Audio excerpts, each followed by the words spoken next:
2025 లేదా 26లో డిగ్రీ లేదా బీటెక్ చదివారా? సాఫ్ట్‌వేర్ జాబ్ కోసం ఎదురు చూస్తున్నారా? అయితే కోడ్ జ్ఞాన్ 100 డేస్ కోర్సులో చేరండి, జాబ్ సాధించండి. Hello sir. Hi Siri.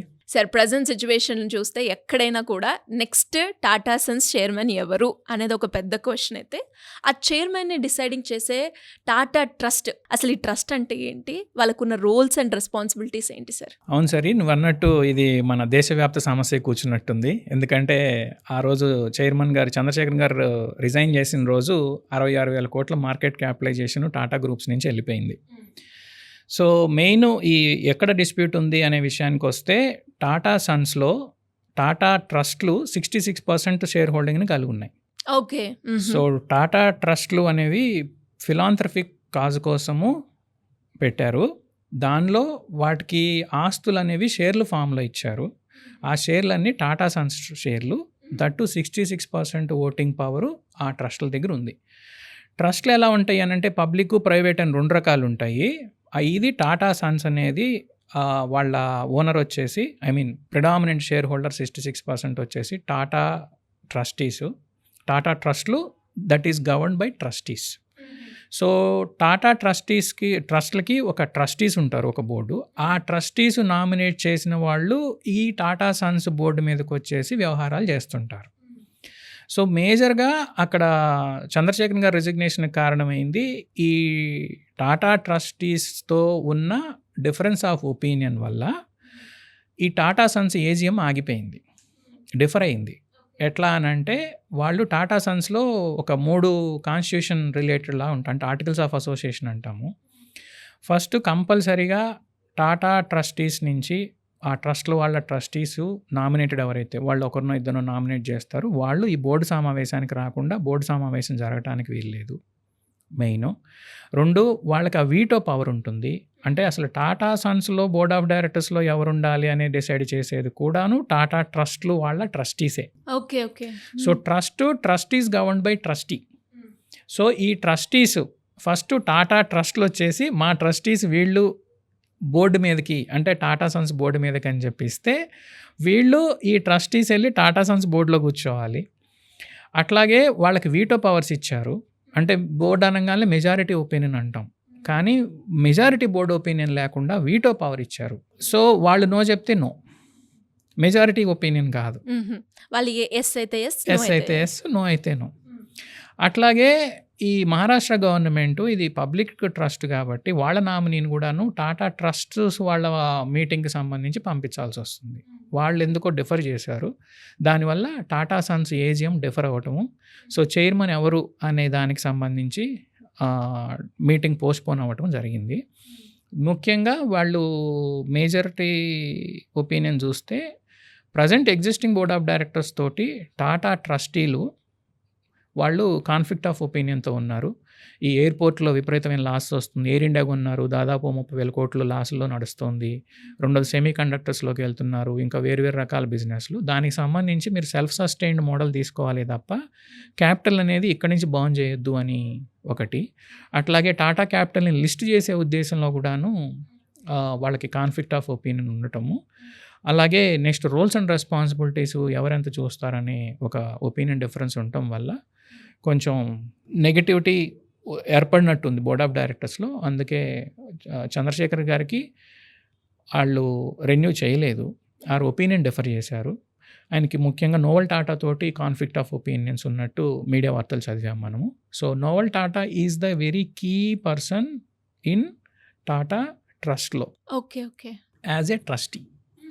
So he can call the shots, and he also, yes, he is the trust member, and he is also in the fray to be the chairman for the Tata Sons. మీరు ఇందాక అడిగినట్టు ఎవరవుతారు అని అంటే, novel టాటానేమో అనే ఉద్దేశం అయితే నాకు స్పష్టంగా కనపడుతుంది.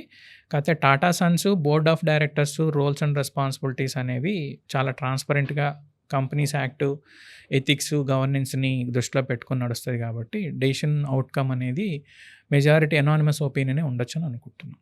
అండ్ ఇప్పుడు మీరు చెప్తూ ఉంటే ట్రస్ట్ వాళ్ళకి ఆ అథారిటీ ఉంటుంది చైర్మన్ని ఎంపిక చేసే ప్రాసెస్లో. ఎందుకు అంటే వాళ్ళకి షేర్ హోల్డర్గా ఆల్మోస్ట్ 66% ఉంది అనేది చాలా క్లియర్గా అర్థమైంది సార్. అసలు ఈ ట్రస్ట్ అనేవి ఎందుకు ఫామ్ చేస్తారు? మనం చూస్తే చాలా రిచ్ ఉన్న వాళ్ళే ఎక్కువగా ట్రస్ట్ అని వింటూ ఉంటాము. ఈ ట్రస్ట్ ఫార్మేషన్కి ఎందుకు అలా స్టార్ట్ చేస్తారంటారు? దాని వెనకాల ఉన్న కారణాలు ఏంటి? మీరు చెప్పిన కాంటెక్స్ట్లో ప్రైవేట్ ట్రస్ట్ అని అనిపిస్తోంది.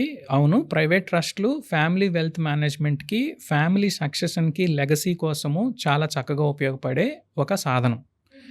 అది ఎట్లా అనంటే ఇప్పుడు మనకి రిలీజియస్ యాక్ట్స్ ప్రకారము ముస్లిం లా ఒకటి ఉంటుంది, హిందూ లా ఒకటి ఉంటుంది. హిందూ వచ్చేసి హిందూ సక్సెషన్ యాక్ట్ మీద బేస్ పడి వారసత్వ హక్కులు ఉంటాయి. అయితే ఇప్పుడు ప్రైవేట్ ట్రస్ట్ గురించి ఈజీగా అర్థం అవ్వాలంటే నేను ఒక ఎగ్జాంపుల్ చెప్తాను. అది కొంచెం ఆర్డ్గా అనిపించవచ్చు మన కాంటెక్స్ట్కి, but that is an apt example. Okay. ఈ మధ్య సమాజంలో మనం చూస్తోంది డివోర్స్ ఎక్కువైపోయింది. డివోర్స్ కనుక అయితే ప్రాబ్లం లేదు, కానీ ఆస్తులు హక్కుల కోసం పోరాటం అయితే మాత్రం అది చాలా మర్కీగా వెళ్ళిపోతుంది. మెయిన్ వెల్దీ ఫ్యామిలీస్లోను, అప్పర్ మిడిల్ క్లాస్ ఫ్యామిలీస్లో కనుక మనం తీసుకుంటే డివోర్స్ రేట్ పెరిగినట్టే అక్కడ ఫ్యామిలీ డిస్ప్యూట్స్, ప్రాపర్టీ డిస్ప్యూట్స్ కూడా చాలా ఎక్కువ అవుతున్నాయి. సో చేసుకున్న వాళ్ళు ఆస్తిలో వాటా కోరేటప్పుడు ఎంతవరకు ఎంటైటిల్డ్ అనేది క్వశ్చన్ మార్కే. ఓకే, సో హిందూ సక్సెషన్ యాక్ట్తో పోలిస్తే ఒక సేఫ్టీ, సెక్యూరిటీ ఉన్న మార్గము ప్రైవేట్ ట్రస్ట్ అని చెప్పి ఘంటాపదంగా చెప్పొచ్చు. గత 10 ఏళ్ళ నుంచి మన స్టేట్స్లో ట్రెండ్ కూడాను. ఒక wealthy family, upper middle class family ఉంది అని అంటే కొంత ఆస్తిపాస్తులు అనేవి ఫ్యామిలీ ట్రస్ట్ పేరు మీద పెడుతున్నారు. సో ఫ్యామిలీ ట్రస్ట్ ఎట్లా వర్కౌట్ అవుతుంది అని అంటే అది ప్రైవేట్ ట్రస్టు. దాని హక్కులు, మేనేజ్ చేసే హక్కులన్నీ కూడాను ట్రస్టీకి ఉంటాయి. కానీ బెనిఫిషరీస్ ఎవరెవరైతే ఉంటారో వాళ్ళకి హక్కులు ఉంటాయి. సో ఈ బెనిఫిషియర్స్ ఎవరు అవుతారు సార్? అది రాసేదాన్ని బట్టి. ఒక ఎగ్జాంపుల్ కనుక చెప్పదలుచుకుంటే, ఫర్ ఎగ్జాంపుల్ ఒక బిజినెస్ పర్సన్ ఉన్నాడు, తనకి 2 బ్రదర్సు, వాళ్ళ పిల్లలు ఒక 20 మంది ఉన్నారనుకోండి. వాళ్ళ బ్రదర్స్ ఇద్దరు కూర్చొని రాసేస్తారు, ఇది మా ఫ్యామిలీ ట్రస్టు, మా ఫ్యామిలీ ట్రస్ట్ మీదకి మా ఆస్తిలో మా వ్యాపారంలో ఉన్న ఇంత వాటాని ఆ ట్రస్ట్కి ఇచ్చేస్తున్నాం. ఆ ట్రస్ట్కి మేమిద్దరం ఉన్నంతకాలం మేము నడుపుతాం. ఓకే, ఆ ట్రస్టీలో మా పిల్లలు, వాళ్ళ వైఫ్లు అది బెనిఫిషరీస్గా ఉంటారు. సంవత్సరానికి ఇంత, లేదు నెలకి ఇంత, లేదు ఇట్లా ఇంత వెళ్తుంది వాళ్ళకని రాస్తారు. ఓకే. దానివల్ల వచ్చే అడ్వాంటేజ్ ఏమవుతుంది అని అంటే ఈ ఇండస్ట్రియలిస్టులు, వాళ్ళ పిల్లల్లో ఎవరికన్నా డివోర్స్ వచ్చినప్పుడు ఆ డివోర్స్లో ఉండేటప్పుడు వాటా కోరుతున్న వాళ్ళు, అబ్బాయి వాటా అమ్మాయి కోరచ్చు, అమ్మాయి వాటా అబ్బాయి కోరచ్చు. అది లా. ఓకే, అప్పుడు ఆ వచ్చిన వాళ్ళు వీళ్ళ ఆస్తుల్లో వాటా కోరకుండా ఉండటానికి మెయిన్గా ఉపయోగపడటం అనేది నేను చాలా ప్రాక్టికల్గా చూశాను. ఓకే. ఓకే. ఇంకొంచెం ఎక్స్ప్లెయిన్ చేయాలి అని అంటే ఆ డివోర్స్ నడుస్తున్నప్పుడు ఆ అబ్బాయికి ఆస్తి లేనట్టు. ఎందుకంటే ఆ అబ్బాయికి ఆర్ అమ్మాయికి దీనిలో డిఫరెన్షియేషన్ ఏం లేదు, రెండు ఒకటే. వాళ్ళకి ట్రస్ట్లో బెనిఫిషరీగా రిజిస్టర్ అయి ఉన్నారు. ఓనర్షిప్ ట్రస్ట్ది. ట్రస్ట్లో ట్రస్టీస్ ఎలా చెప్తే అలా నడవాలి. అది ఎలా అంటే ఇంకొక విధంగా కూడా కనిపిస్తుంది.